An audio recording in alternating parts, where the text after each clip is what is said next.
But what I forgot to mention, to ask you, actually, Ayo, is it that the grey market is illegal? I also asked, when we're reviewing that report, is the grey market an illegal market?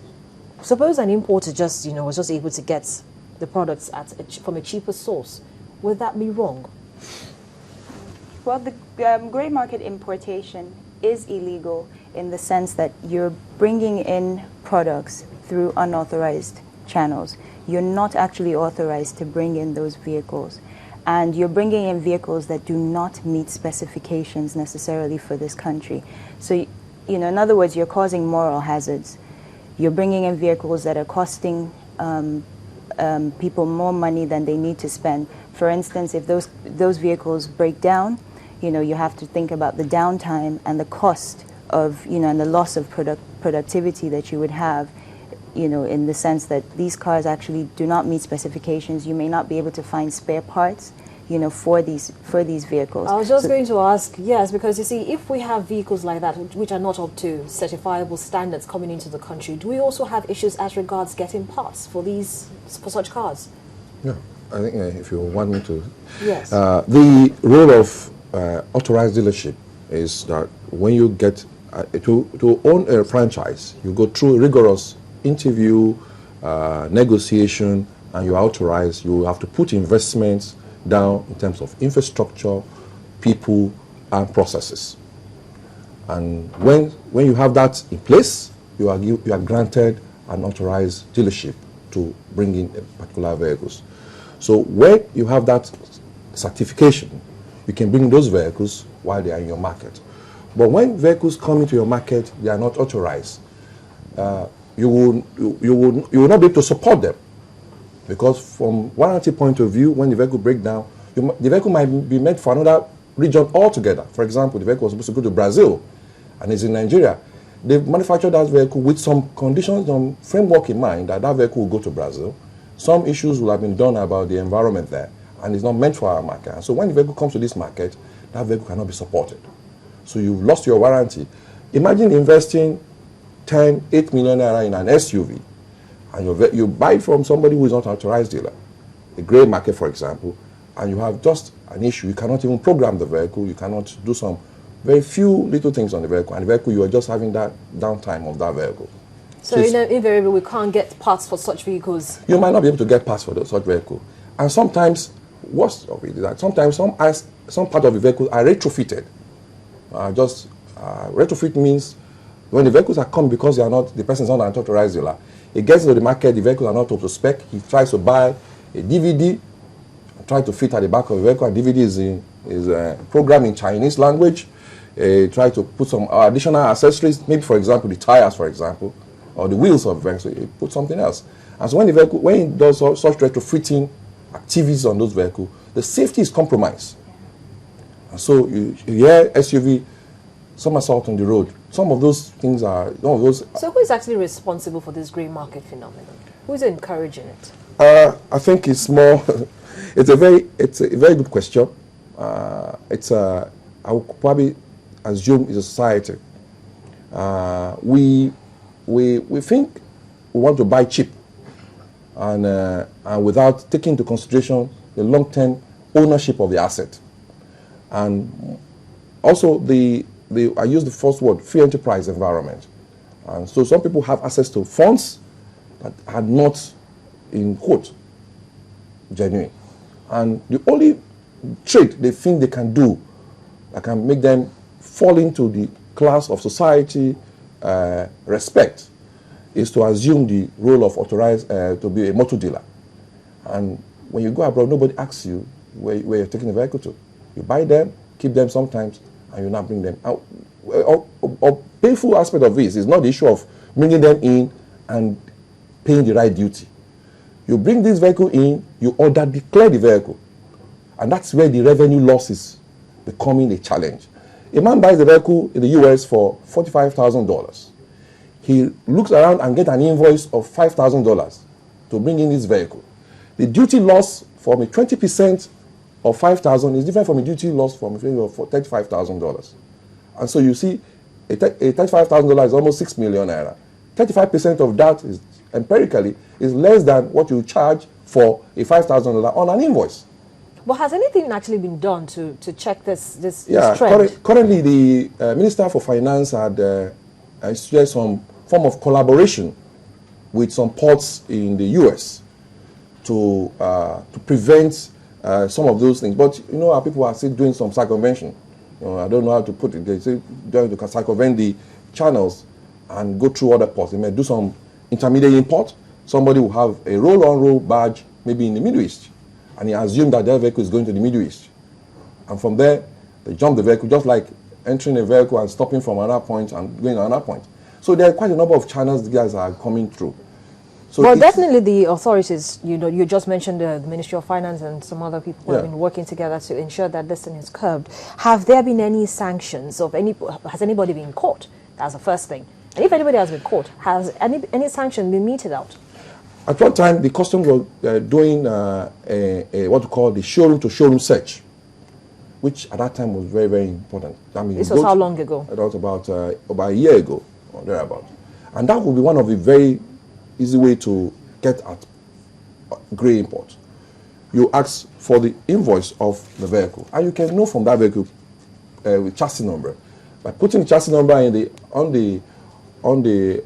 putting chassis number in the internet, you can get the value, estimated value for that vehicle, and you can now look at what the person has paid.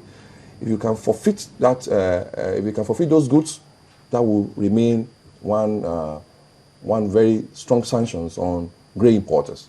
So it is very important that the government will have to police and sanction people who have cut corners in the system. Now let's look at encouraging more companies to come in here. We know that we have issues. The challenges everybody is facing in all sectors, power and infrastructure. But what else, you know, are the challenges that are facing this industry? Okay, I mentioned earlier on that it's nice for us to have the assembly plants running in our country. You consider a population of over 160 million people, and our aggregate new vehicles not up to 200,000. South Africa, with less than 40,000 million people, are running an annual new vehicle of over about 200,000 to 250. A reverse in our case where we're going to use vehicles.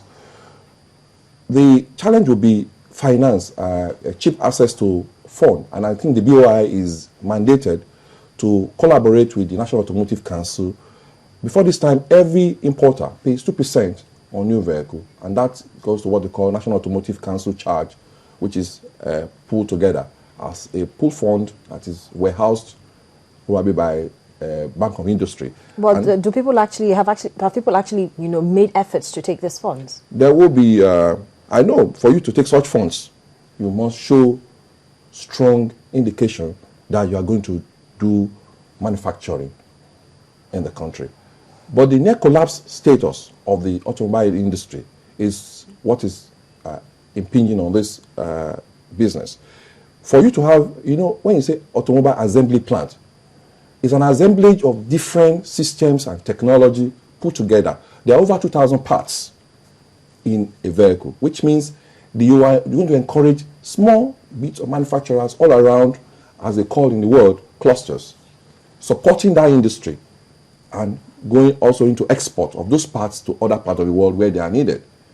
And you need to do that framework. So there is a need for us to revitalize the framework in such a way that we can have small pocket of manufacturers actively producing items which constitute what is called local content.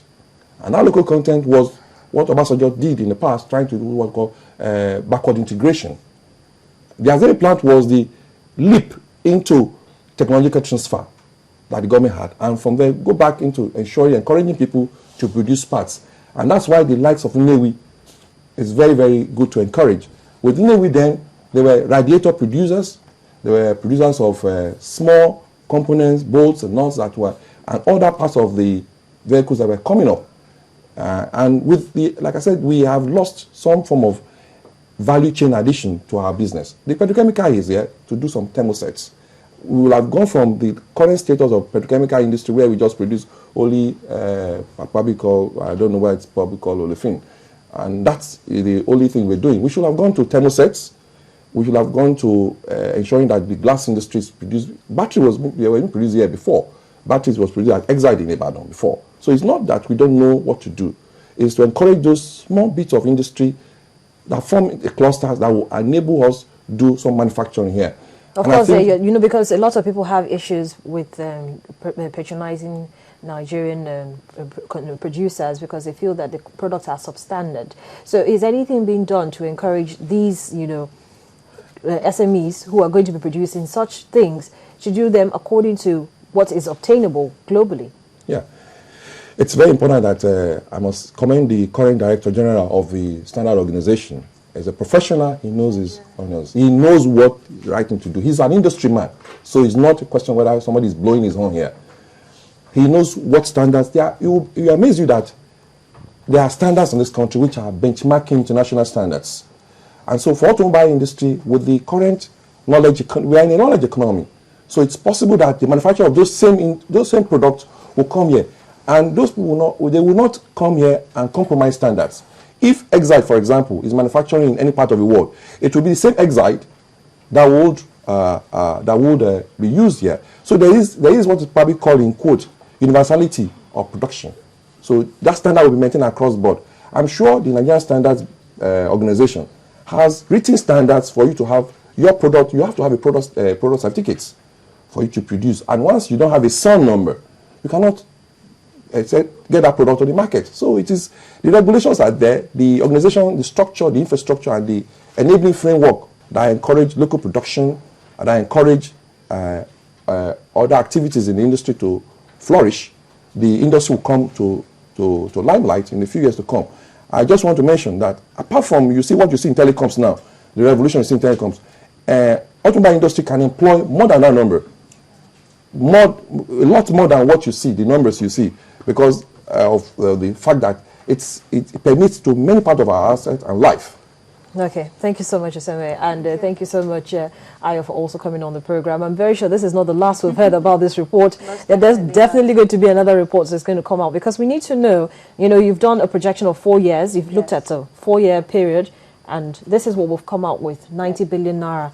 And, well, as I said, it's a developing story, and it's a conversation I'd really like to continue again. Thank you so much for joining me on the program today. It's been very nice having both of you. Thank you. Thank you very much.